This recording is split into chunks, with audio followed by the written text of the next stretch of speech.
Adventurous ಅಂತ ಹೇಳ್ಬೋದು. ಸಂಕ್ರಾಂತಿ ಹಬ್ಬದ ದಿನ ಗುಡ್ಡ ಹತ್ತುತ್ತಾ ಇದ್ದೀವಿ, ಕೃಷ್ಣನ ಗುಡ್ಡ ನೋಡಿ. ಇದು ನಮ್ಮ ಕೆರೆ, ಮೇಲೋದ್ರೆ ಇನ್ನೂ ವ್ಯೂ ಚೆನ್ನಾಗಿರುತ್ತೆ. Okay, come on, let's go.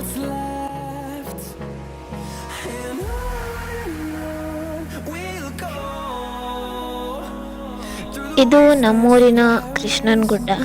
ಇಲ್ಲಿ ಪ್ರತಿ ಸಂಕ್ರಾಂತಿಗೂ ಪೂಜೆ ನಡೆಯುತ್ತೆ, ಹಾಗೆ ಕೃಷ್ಣ ಜನ್ಮಾಷ್ಟಮಿಗೂ ಕೂಡ ಹೋಮ ನಡೆದು ಪೂಜೆ ನಡೆಯುತ್ತೆ. ಹಾಗಾಗಿ ನಾವಿವತ್ತು ಸಂಕ್ರಾಂತಿ ಇದ್ದಿದ್ದರಿಂದ ನಾವು, ನನ್ನ ಮಗ ಮತ್ತು ನಮ್ಮ ಪರಿಚಯ ಇದ್ದವರು ಒಂದಿಬ್ಬರು ಮೂವರು ಎಲ್ಲರೂ ಸೇರಿಕೊಂಡು ಗುಡ್ಡ ಹತ್ತೋಣ ಅಂತ ಡಿಸೈಡ್ ಮಾಡಿದ್ವಿ. ಸೀದಾ ಗುಡ್ಡ ಹತ್ತುತ್ತಾ ಇದ್ವಿ. ಇದು ಲೊಕ್ಯಾಲಿಟಿ ಎಲ್ಲಿ ಬರುತ್ತೆ ಅಂದರೆ ಸೂಳೆಕೆರೆ ಪಕ್ಕದಲ್ಲಿ ಕೃಷ್ಣನ ಟೆಂಪಲ್ ಗುಡ್ಡದ ಮೇಲಿರೋ ಅಂಥ ಜಾಗ. ತುಂಬ ಒಳ್ಳೆ ವ್ಯೂ, ಮೇಲೋಗ್ಬಿಟ್ರೆ ಮಾತ್ರ. ಇಲ್ಲಿ IB ಅಂತ ಬರುತ್ತೆ, ಅದರಲ್ಲೆಲ್ಲ ಆ ಟಾಪ್ ಸೈಡಲ್ಲೇ ದೇವಸ್ಥಾನ ಇರೋದು. ಆ ಗುಡ್ಡ ಮೇಲೆ ಹತ್ತಿ ನಡ್ಕೊಂಡು ಕಾಲ್ದಾರಿಲೇ ಹೋಗಬೇಕು, ಆಮೇಲೆ ನಮಗೆ ಆ ಡೆಸ್ಟಿನೇಷನ್ ಸಿಗುತ್ತೆ. ಸೊ ನಾವೆಲ್ಲರೂ ಇವತ್ತು ಫೈನಲಿ ಡಿಸೈಡ್ ಮಾಡಿ ಗುಡ್ಡ ಹತ್ತುತ್ತಾ ಇದ್ದೀವಿ.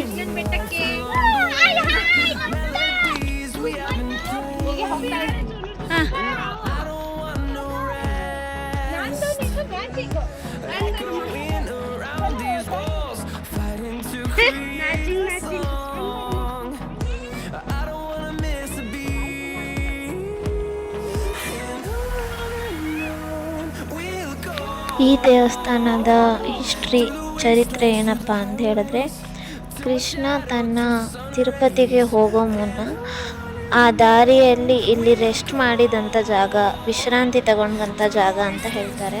ಮತ್ತು ಇಲ್ಲಿಂದ ನಮ್ಮೂರ ಕೆರೆ ಮಾತ್ರ ತುಂಬ ಚಂದವಾಗಿ ಕಾಣುತ್ತೆ. ಅದಂತೂ ಬೆಸ್ಟ್ ವ್ಯೂ. ಹತ್ತುತ್ತಾ ಇರೋದಕ್ಕೂ ಮೇಲೋಗಿ ನಿಂತ್ಕೊಂಡು ನೋಡಿದಾಗ ವರ್ತಿಟ್ ಅನಿಸುತ್ತೆ ನಿಜವಾಗ್ಲೂ.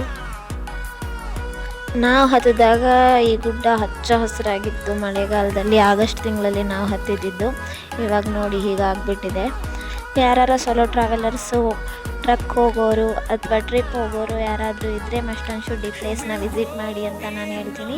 ಯಾಕೆ ಅಂದರೆ ನೀವೆಲ್ಲ ಫ್ರೆಂಡ್ಸ್ ಗ್ರೂಪ್ ಇದ್ದರೂ ಕೂಡ ಇಲ್ಲೊಂದು ಟ್ರಕ್ ಅಂತ ಬಂದರೆ ಕೂಡ ನಿಮಗೆ ಮೇಲತ್ತಿ ಆ ವ್ಯೂ ನೋಡಿದಾಗ ನೀವು ಇಷ್ಟೆಲ್ಲ ಟ್ರಕ್ ಮಾಡಿ ಮೇಲೋಗಿದ್ದಕ್ಕೂ ವರ್ತಿಟ್ ಅನಿಸುತ್ತೆ. ಸೊ ಈ ಪ್ಲೇಸ್ನ ವಿಸಿಟ್ ಮಾಡಿ ಅಂತ ಹೇಳ್ತೀನಿ. ನಾರ್ಮಲ್ ದಾರಿ ಥರ ಅಲ್ಲ, ಕಾಲ್ದಾರಿ ಇದು. ಬೆಟ್ಟದ ಮೇಲೆ ತುಂಬ ಕಲ್ಲು ಮಣ್ಣು ಎಲ್ಲ ಇರುತ್ತೆ.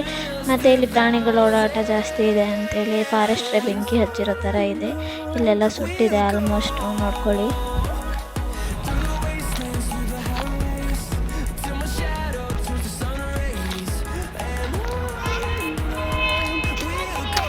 ಇದು ದಾರಿ, ಈ ದಾರಿಲಿ ಗುಡ್ಡ.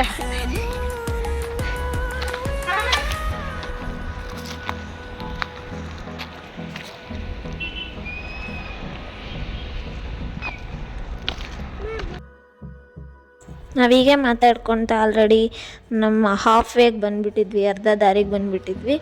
ಅರ್ಧ ದಾರಿಗೆ ಬಂದು ಇನ್ನೇನು ಸ್ವಲ್ಪ ದೂರ ಇದೆ ಅನ್ನೋ ಹಾಗೆ ನಾನು ನನ್ನ ಮಗ ಫುಲ್ ಸ್ಪೀಡ್ ಜಾಸ್ತಿ ಮಾಡಿಬಿಟ್ವಿ. ಮೇಲೆ ಹೋಗ್ಲಿಕ್ಕೆ ನಮಗೆ ಅಷ್ಟು ಕಾತುರತೆ ಇತ್ತು ಅಂತ ಹೇಳ್ಬೋದು. ಇಲ್ಲಿಂದ ನೋಡಿ ವ್ಯೂ ಎಷ್ಟು ಚೆನ್ನಾಗಿ ಕಾಣಿಸ್ತಾ ಇದೆಯಾ? ಇದು Asia second biggest lake.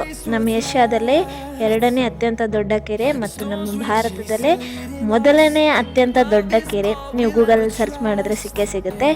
So search ಮಾಡ್ಕೊಳ್ಳಿ. ನೀವೇನಾದ್ರು ವಿಸಿಟ್ ಮಾಡೋ ಹಾಗಿದ್ರೆ ಈ ಪ್ಲೇಸ್ ವಿಸಿಟ್ ಮಾಡಿ. ಸೂಳೆಕೆರೆ ಶಾಂತಿಸಾಗರ ಅಂತ ಈ ಪ್ಲೇಸ್ ಹೆಸರು. ಇದರ ಅಪೋಸಿಟ್ ಈ ಕಡೆ ಸೈಡಲ್ಲಿ ಬಂದಾಗ ನೀವು ಇಲ್ಲಿ ಕೃಷ್ಣನ ಬೆಟ್ಟ ಕೂಡ ಹತ್ಬೋದು. ಸೊ ಎಕ್ಸ್ಪ್ಲೋರ್ ಮಾಡಿ ಅಂತ ಹೇಳ್ತೀನಿ. ಫೈನಲಿ ನಾವು ನಮ್ಮ ಪ್ಲೇಸ್ಗೆ ರೀಚ್ ಆದ್ವಿ. ಇಲ್ಲ ಆಗ್ತಾ ಇದ್ದಾಗೆ ಮೇಲ್ಗಡೆ ತುಂಬ ಜನ ಸೇರ್ತಾರೆ ಇವತ್ತು.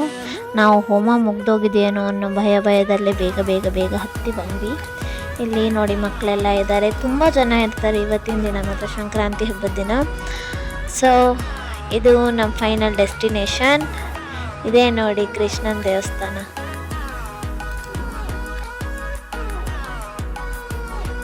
ಆ್ಯಂಡ್ ಫೈನಲಿ ವ್ಯೂ ಟೈಮ್ ನೋಡಿ.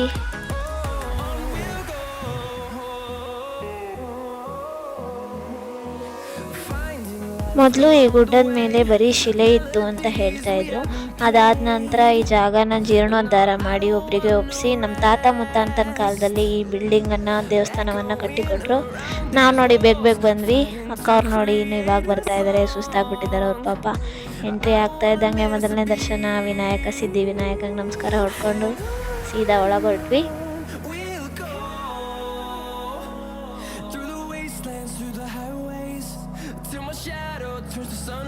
ನೋಡಿ ಇದು ಆಂಜನೇಯ ಸ್ವಾಮಿ, ಅದು ಸಿದ್ಧಿವಿನಾಯಕ. ಇದು ಒಂದೇ ಟೆಂಪಲ್ ಒಳಗೆ 3 ದೇವತೆಗಳನ್ನ ಕೂರಿಸಿರೋದು. ಈ ಕಡೆ ಆಂಜನೇಯ, ಆ ಕಡೆ ಸೈಡು ಸಿದ್ಧಿವಿನಾಯಕ, ಮತ್ತು ಮಧ್ಯದಲ್ಲಿ ಶ್ರೀಕೃಷ್ಣನ ದೇವಸ್ಥಾನ ಇದೆ. ನೋಡ್ಕೊಳ್ಳಿ, ನೋಡಿ ಆ ಕಡೆ ಇರೋದು ಗರ್ಭಗುಡಿ, ಇದು ಸಿದ್ಧಿವಿನಾಯಕ, ಇದು ಶ್ರೀಕೃಷ್ಣ. ಈಗ ಅಲಂಕಾರ ನಡೀತಾ ಇದ್ದರಿಂದ ಇನ್ನೂ ಕರ್ಟನ್ ಕೂಡ ತೆಗೆದಿರಲಿಲ್ಲ. ನಾವು ಆದಷ್ಟು ಬೇಗನೆ ಬಂದ್ವಿ. ಮತ್ತು ಇದು ಹೊರಗಡೆಯಿಂದ ದೇವಸ್ಥಾನ ಈ ಥರ ಕಾಣುತ್ತೆ, ನೋಡ್ಕೊಳ್ಳಿ.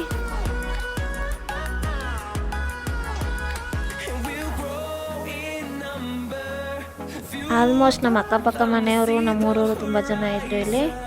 ಮತ್ತು ಇನ್ನೂ ಹೋಮ ನಡೆದಿರಲಿಲ್ಲ, ದೇವ್ರ ಮೇಲೆ ಬಂದಿರಲಿಲ್ಲ, ಸೊ ವೇಟ್ ಮಾಡ್ತಿದ್ವಿ. ಪೂಜಾರಪ್ಪ ಬಂದರು.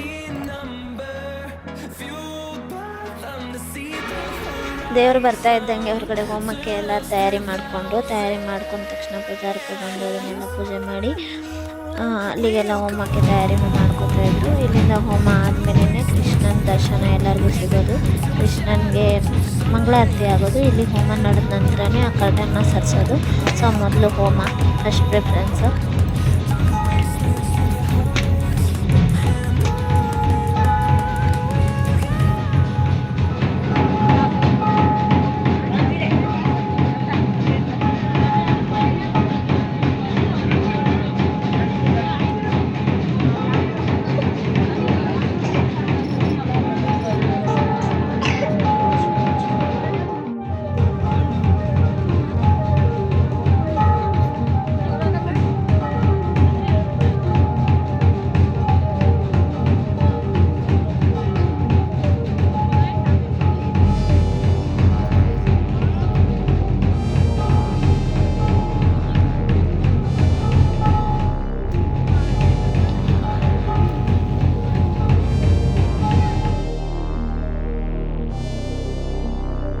ಹೋಮ ಆದ ಕೂಡಲೇ ನಾವೆಲ್ಲ ಒಳಗೋದ್ವಿ.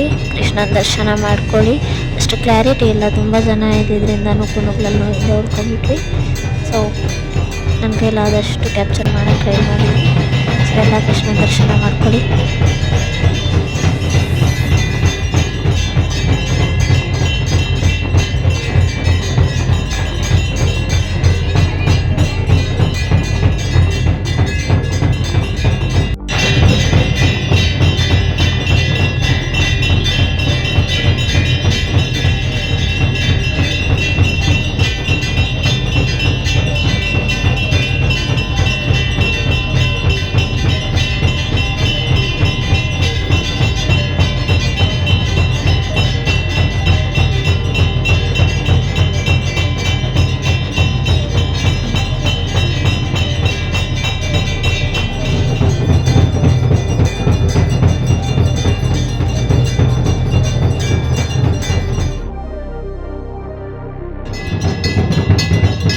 ಅಲ್ಲಿಂದ ಸೀದಾ ಹೊರಗೆ ಬರ್ತಾ ಇದ್ದಂಗೆ ನಾವು ಎಲ್ಲ ಊಟಕ್ಕೆ ಕೂರ್ತಾಯಿದ್ರು.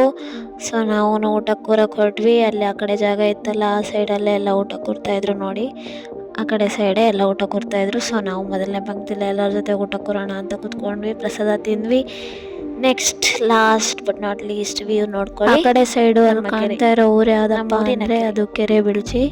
ಇದು ನೋಡಿ, ಇದು ಕೆರೆಬಿಳ್ಚಿ. ಈ ಕಡೆ ಕೆರೆಬಿಳ್ಚಿ ಮತ್ತು ಸೇವಾನಗರ ಮಧ್ಯೆ ಇರ್ತಕ್ಕಂಥದ್ದೇ ಈ ಕೃಷ್ಣನ ಬೆಟ್ಟ. ಯಾರಾದರೂ ವಿಸಿಟ್ ಮಾಡಿದ್ರೆ ನೋಡ್ಕೊಳ್ಳಿ ಪ್ಲೇಸಸ್.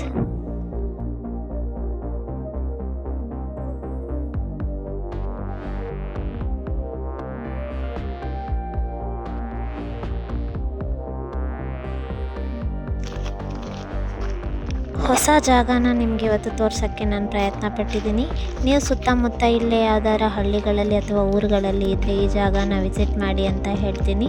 ನೆಕ್ಸ್ಟ್ ಈ ಸೈಡ್ ಯಾರಾದರೂ ಟ್ರಿಪ್ಪರು ಆಗಿದ್ದರೂ ಈ ಜಾಗನ ವಿಸಿಟ್ ಮಾಡಿ. ತುಂಬ ಒಳ್ಳೆ ಪ್ಲೇಸ್ ಆಗಿರೋದ್ರಿಂದ ನಿಮಗೂ ಒಂದು ಅಡ್ವೆಂಚರಸ್ ಫೀಲಿಂಗ್ ಬರುತ್ತೆ. ಈ ವಿಡಿಯೋ ನಿಮಗೆ ಇಷ್ಟ ಆದರೆ ನಿಮ್ಮ ಅವರ ಟ್ರಾವೆಲ್ ಫ್ರೆಂಡ್ಸಿಗೆ ಶೇರ್ ಮಾಡಿ, ಲೈಕ್ ಮಾಡಿ ಹಾಗೂ ಕಮೆಂಟ್ ಮಾಡಿ. ನಂದು ಈ ವಿಡಿಯೋದಲ್ಲಿ ಏನಾದರೂ ತಪ್ಪಾಗಿದ್ದರೆ ನನ್ನಿಂದ ಅದನ್ನು ನೀವು ಕಮೆಂಟ್ನಲ್ಲಿ ತಿಳಿಸಿ, ನಾನು ಕರೆಕ್ಟ್ ಮಾಡ್ಕೋತೀನಿ ಅಂತ ಹೇಳ್ತಾ ಟೇಕ್ ಕೇರ್, ಟಾಟಾ, ಬಾಯ್ ಬಾಯ್.